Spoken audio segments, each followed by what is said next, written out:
Čau, já jsem Tom a zdravím vás tady ze své dílny. Pojďte se mnou dneska podívat na tady tohle dlouho očekávané akumulátorové stavební rádio z Lidlu. Je to Parkside Power A20 LIA1.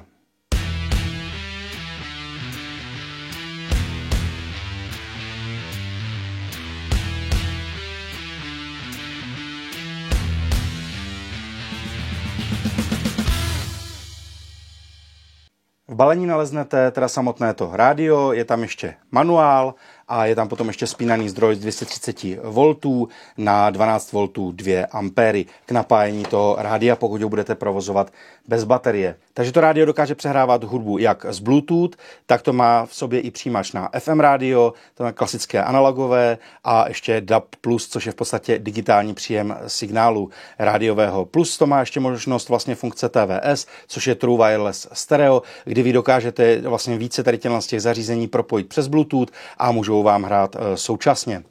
Co se týče toho zařízení, tak tady v té vrchní části má integrovanou anténu právě pro příjem toho DAB+ signálu nebo toho FM signálu.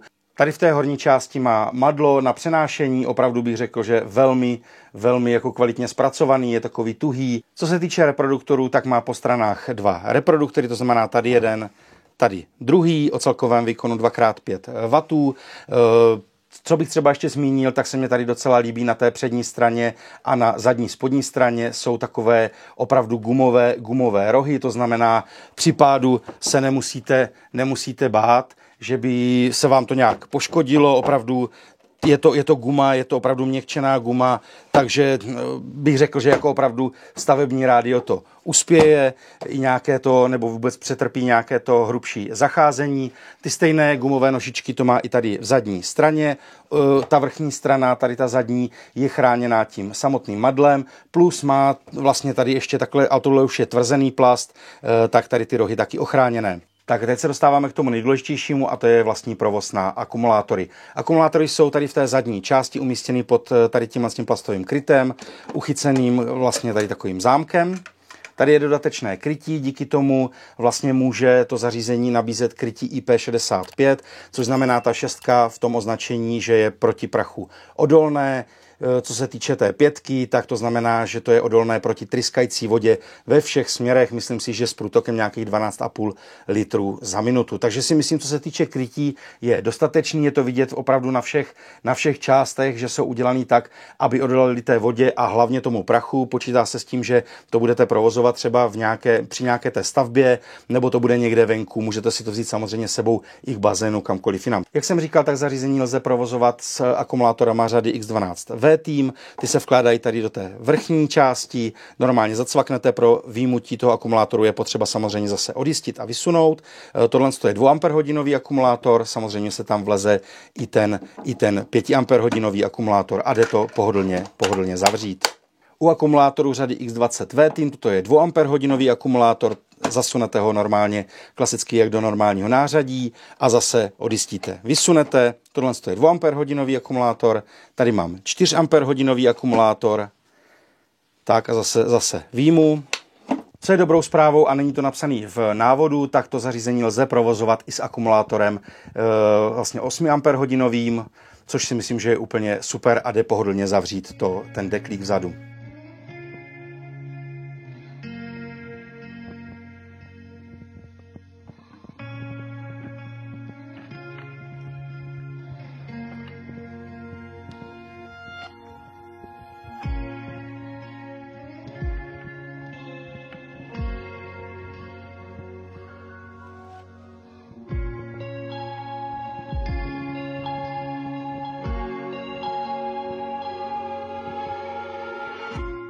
Tak tady v té zadní části jsou ještě vlastně 2 konektory. Jedno je vstup pro AUX, to znamená 3,5 mm jack pro nějaké zařízení, kde to spojíte analogově. Plus je tady ještě USB konektor, který slouží primárně pro flash disk, to znamená datové úložiště s hudbou. Lze přehrávat hudbu podle výrobce MP3, WAVky, pak formát APE a FLAC. Nehodí se moc pro nabíjení, protože ten proud, který dodává, tak naměřil jsem 0,45 ampéry při 5 voltech. Ještě když jsme u těch konektorů, tak tady ve přední spodní části jsou pod gumovými krytkama konektory. Tady je vlastně konektor pro napájení přes ten síťový zdroj.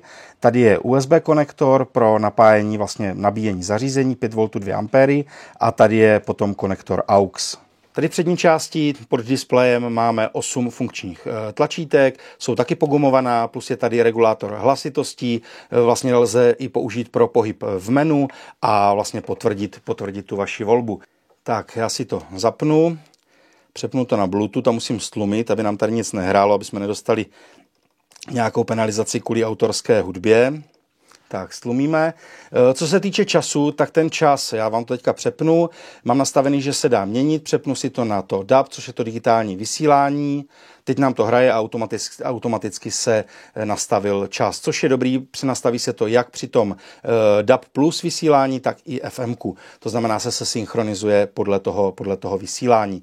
Teď, jak říkám, nemůžu vám to pustit, vám tam potom pustím nějakou hudbu jinou. Takže tady tím tlačítkem přepínáte vlastně vstupy, to USBčko a ten AUX funguje jenom ve chvíli, kdy tam je něco připojeného, to znamená, když do zadního USBčka vložím flešku nebo nějaké zařízení, které podporuje vlastně souborový systém FAT32 a máte na něm nahrané ty písničky, tak to normálně začne z něho hrát. Tady máte vlastně posouvání vpřed vzad, play, pauza, různý vlastně shuffle, to znamená přehrávání náhodný.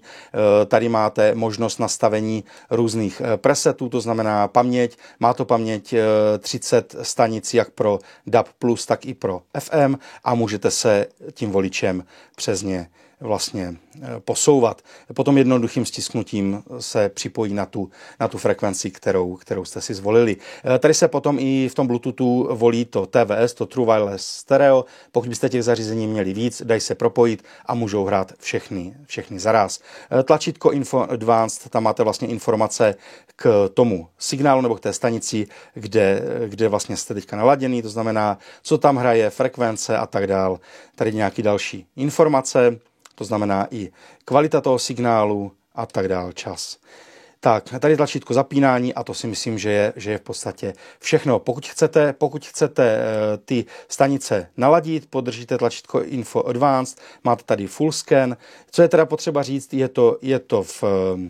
je to v angličtině, ale nejsem si jistý, jestli můžete nastavit i čas, ten jazyk, angličtina, němčina, italština, francouzština, norština a to je v podstatě všechno, ale já si myslím, že si s tím každý vlastně bez problému vystačí.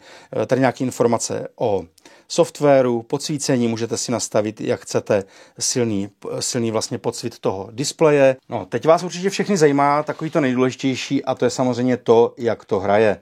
To znamená, já si tam vložím Bluetooth, už to mám spárovaný s telefonem, nebyl s tím žádný problém. Mám teda iPhonea, ale já si myslím, že na Androidu to bude úplně stejný, to znamená, jenom připojíte v vlastně nastavení nebo v těch zařízeních, co tam máte, tak se vám tam objeví, nevím, jestli to teďka bude vidět, ale je tam prostě normálně PBR A20 LI A1, takže víte, co to je za zařízení. Je to teďka připojený a já tady pustím teda nějakou hudbu. Něco najdeme. Tak, najdu si hudbu a zkusím tady něco pustit. Samozřejmě počítejte s tím, že ten projev té hudby teďka bude zkreslený už jenom tím mikrofonem, který já tady mám, který mám na klopě a nebude to úplně ideální. Ale myslím si, že pro představu, pro to, co byste potřebovali, tak si myslím, že to bude stačit.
No to si myslím, že by mohlo stačit. Já tady zkusím třeba najít ještě nějakou jinou písničku. Upřímně používal jsem ho jak pod pergolou, prostě když byla nějaká oslava menší, používal jsem ho v práci, tam samozřejmě jel trošičku na menší hlasitost, i venku a musím říct, že co se týče hlasitosti, tak je to až. V podstatě i na té oslavě, kdy jsme to měli od sebe asi nějaký zhruba 3-4, možná 4 metry, no asi tak nějak 4 metry, kde normálně mě hraje 5.1 Home Theater od Geniusu, starý repráky, 20 let starý repráky, tak tohle to myslím, že bylo hodně příjemný. Neříkám, že to bylo srovnatelný, přece jenom ten výkon, tady těch 2x5 W nelze srovnávat s obrovskou, nebo nechtěl jsem říct hi-fi zařízením, ale hraje to obstojně. Upřímně jsem čekal, že ten projev té hudby nebude až tak kvalitní, jak to hraje. Takže na můj vkus je to opravdu dostačující a hraje to velmi pěkně. Já zkusím schválně najít, není to na to samozřejmě, abyste si na tom pouštěli nějakého mistra Oiza nebo něco takového, to samozřejmě určitě ne, ale já si myslím, že co tady zkusím najít, nějakou písničku, třeba tohle.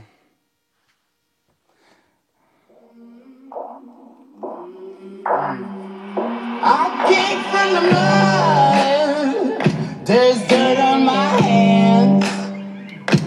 Strong like a tree. There's roots where I stand. Oh, I've been running from the law. Hope they won't shoot me down soon.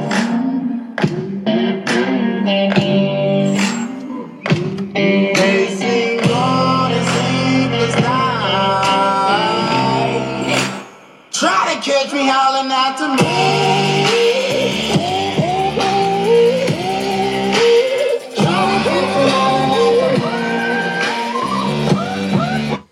Tak, já si myslím, že jako ukázka by to stačit mohlo. No a tak samozřejmě nebyl bych to já, když se napíše, že tam je nějaké krytí, docela mě to samotného zajímalo.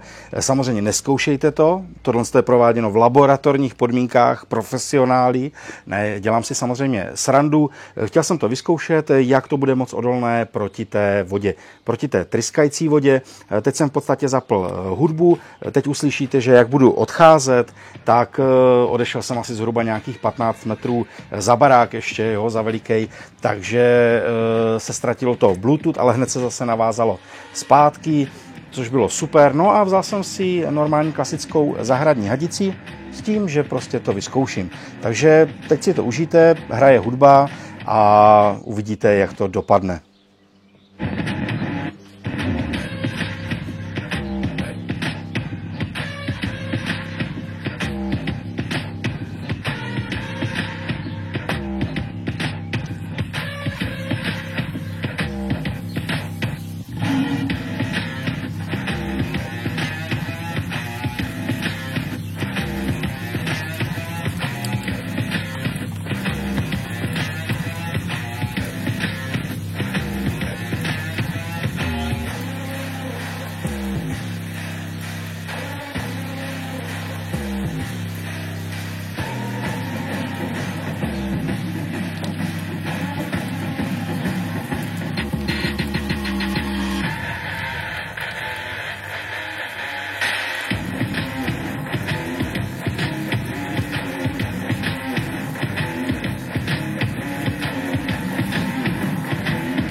Musím opravdu říct, že jsem ho nešetřil, že jsem ho používal opravdu pořád, nepřišel jsem na žádný neduch nebo nějaký problém, který by tam byl. Co se týče používání toho FMK a toho DAB+, tam je jasný, že musíte používat tu anténu a samozřejmě pokrytí, to záleží na té lokalitě, kde to budete používat.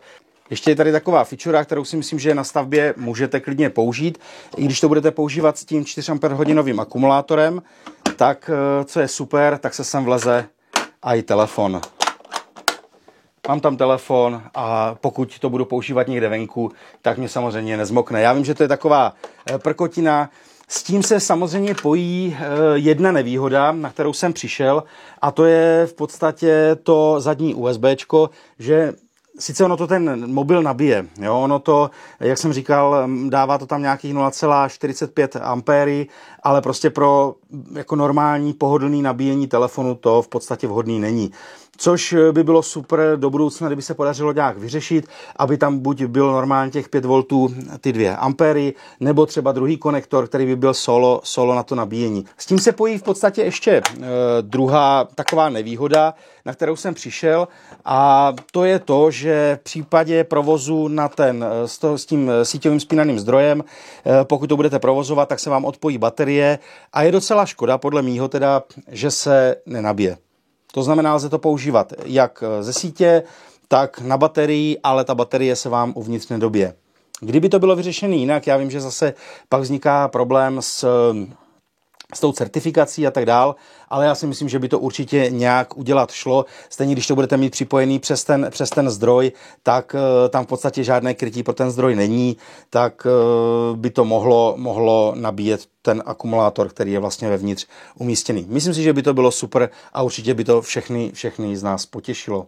Jinak samotné to rádio váží bez akumulátoru 2,6 kg. Je to samozřejmě teda trošičku větší zařízení, ale s tím krytím, s těma ochrannýma prvkama proti tomu pádu, tak si myslím, že je to dobrý. Je to samozřejmě přenosný, ale není to takový nějaký malinkatý Bluetooth repráček. Je to přece jenom trošičku bytelný kus zařízení a hlavně výhodu, jako nesmírnou výhodu vidím to, že to lze provozovat jak na ty X12V tým, tak na ty X20V tým akumulátory, což si myslím, že je super. Co se týče výdrže při provozu na akumulátor, tak výrobce uvádí, že pokud použijete 2 Ah akumulátor už jednou z které řady, tak to zařízení hraje 5 hodin, při provozu na 4 Ah akumulátor, tak vám to hraje 10 hodin. Upřímně musím říct, že tím, jak jsem to já používal, to znamená střídal jsem jak Bluetooth, tak to DAB+, zhruba 70% ten Bluetooth, 30% DAB+, tak závisí strašně na tom, jak to máte na hlas, kterou tu službu používáte. A podařilo se mě s 2 Ah akumulátorem to provozovat na nějakých zhruba, 6,5 hodiny a nebyl úplně vybitej.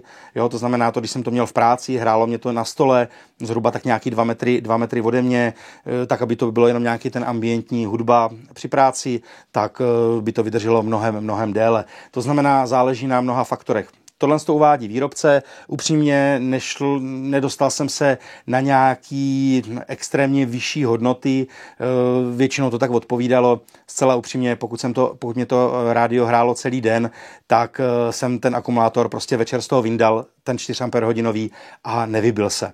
Jo, neřešil jsem to, jestli to bylo 10, 11 hodin, 9,5 hodiny, opravdu jsem to tak neměřil a myslím si, že opravdu záleží na tom, co použijete, jak to máte na hlas, ale ta výdrž na ten akumulátor je zhruba tak odpovídající tomu, co je uváděno v tom návodu. Upřímně předtím, než jsem začal vlastně tady tohle akumulátorové rádio testovat, tak jsem si nebyl jistý, co bych o něm měl říkat, co bych vám řekl. Já za sebe zcela upřímně zhruba za těch 10 dnů toho testování, kdy jsem ho testoval opravdu každý den, tak můžu upřímně říct, že jsem nadšenej, spokojený a není to jenom o tom, že bych byl ambasadorem Lidlu. Opravdu ne. Vidíte, že jsem tam našel nějaké chybičky a za mě si myslím, že opravdu u mě si třeba najde místo v dílně, 100%. Když dělám něco venku, tak si ho budu brát taky sebou a asi nejčastěji možná ho teďka v létě budu brát pod tu pergolu, protože i když tam mám tu velkou repro soustavu, tak tohle je pro mě prostě nejpříjemnější na toto používat. No a tak to by bylo k tomu akumulátorovému rádiu. Všechno, ať už jak chcete, stavební rádio, dílenské rádio, nechám to na vás. Je to Parkside PBRA 20 LIA1. No a já doufám, že se vám video líbilo. Když tak mi napište do komentářů, co si o tom rádiu myslíte, případně pokud máte nějaký dotaz, rád vám ho zodpovím. No a já se rád uvidím u dalšího videa, ať už tady z dílny, nebo u území, nebo u čehokoliv jiného. Dejte mě sem prosím odběr, no a mějte se hezký a někdy zase čau. Jo a hlavně, ať se daří.